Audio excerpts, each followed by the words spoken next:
Hello, and welcome to Random Access, PC Mag's daily show on Facebook, where we show you one cool thing that we're testing out in the PC Mag labs. I'm Sasha Segan. This is Michael Muchmore, our expert on software, operating systems, web services, that sort of stuff. Stuff that you can't touch. Exactly. Abstractions. He's the expert on abstraction. He's our philosopher.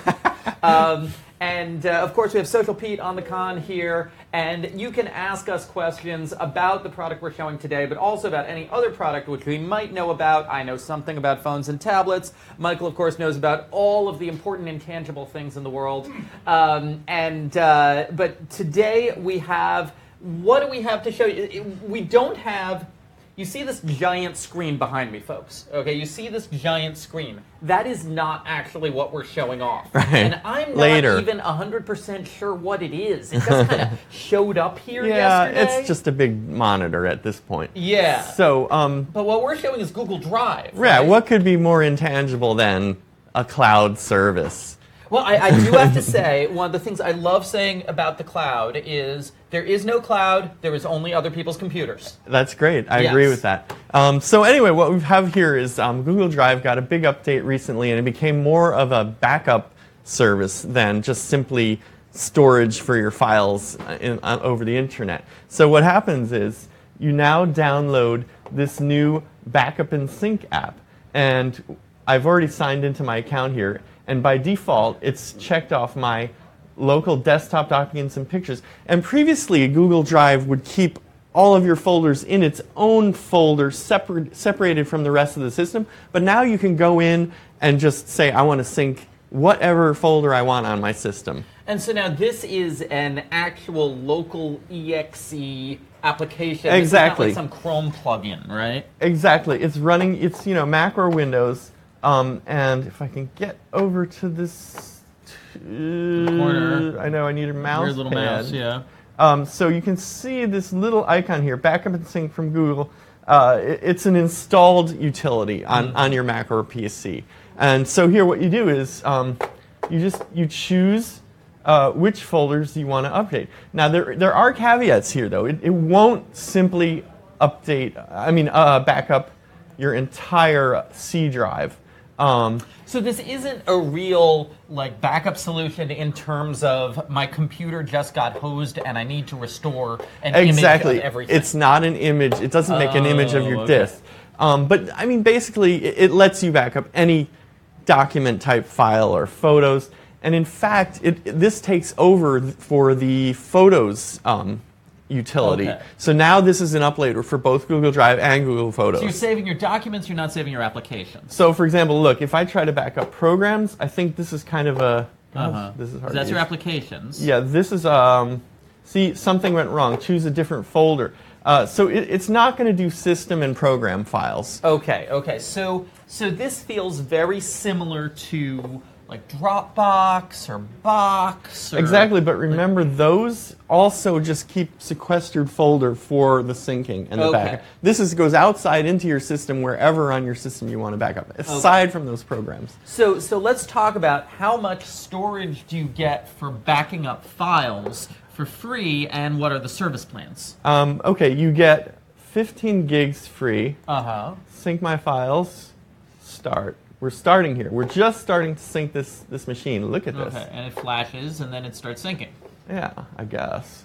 So you get 15 gigs for free. Right, and I have the pricing options all set up for you, Sasha. Great, here. thank you. So 15 free, and so it's actually pretty reasonable. $199 a month for 100 GB, and I think that's quite a bit better than you get with iCloud. Now, a terabyte will take you up to $99 a year. You would get the same for OneDrive plus Office 365. You get for $70, you get a terabyte. But it's kind of cool, actually. If I can get the mouse, where's my mouse? If you go, the plans go way up. You can get 30 terabytes, $300 a month if you want 30 terabytes of cloud storage. For professional photographers, people who have really large files. I think that's for corporations, small corporations, small companies. Yeah, and that actually makes a good point. Does this work with both regular Gmail accounts and with G Suite accounts? It does. You know, I'm really just I just do the personal software pretty much. I'm not part of our enterprise coverage team. But it is all tied together. But let me just show you how it looks. But I would say G Suite isn't just for businesses. It looks like we've got some questions. Do you feel that Google Drive is very secure? I think, you know, it's from Google.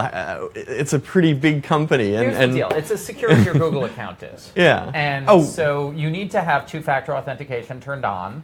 And, you know, then if you're using SMS-based two-factor authentication, it is as insecure as someone, you know, someone who's really determined can call your cell phone company and ask for a new SIM card and redirect your SMS two-factor authentication. Like, all of these services are as secure as your login.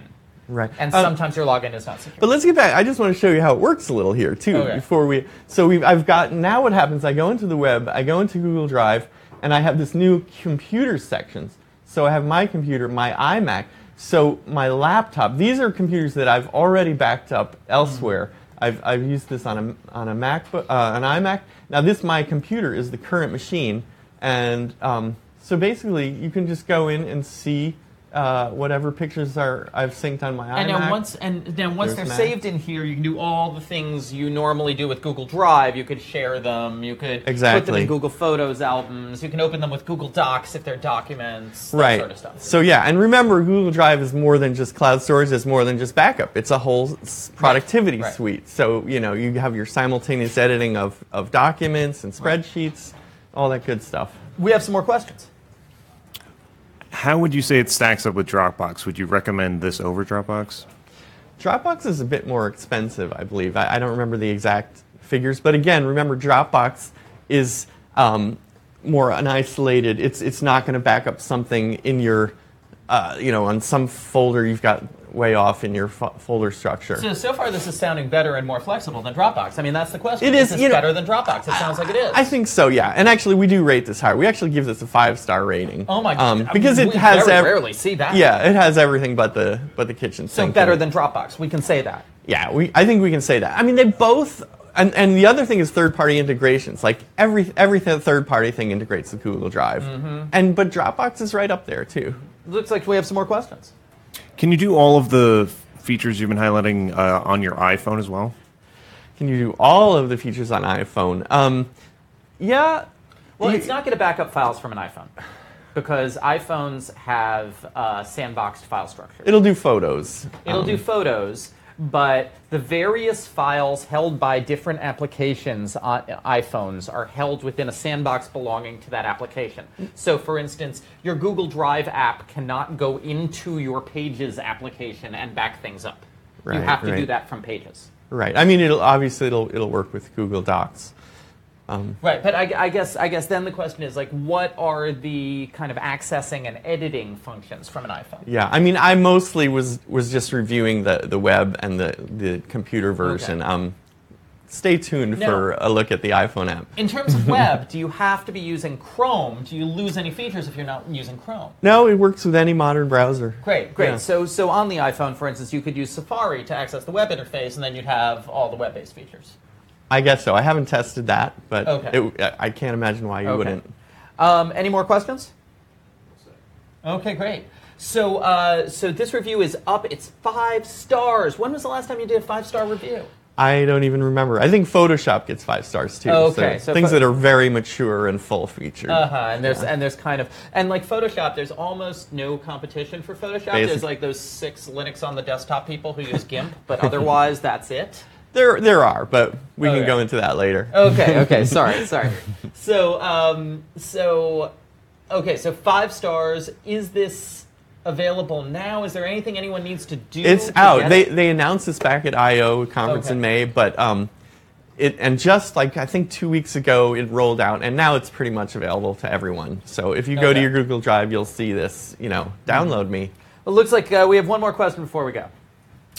What would you compare this to Yandex Disk? Like how does it measure up? I have no idea. Yandex is a Russian product that nobody in the United States uses, and so we have not reviewed it because it has essentially 0 market share in the United States. So that's Sorry. not a product that we have expertise with. But great choice. We'll look into that. Yeah, yeah. I don't even know if it's accessible from the U.S. Right, Like, that's yeah. the thing. We need to look at that. But thank you all for watching. This has been Random Access. We will be back. We'll actually be back at 3 p.m. today with some great news about mobile phones with our show Dialed In and a hot new phone on Dialed In. Can't wait for you to see it, 3 p.m. today.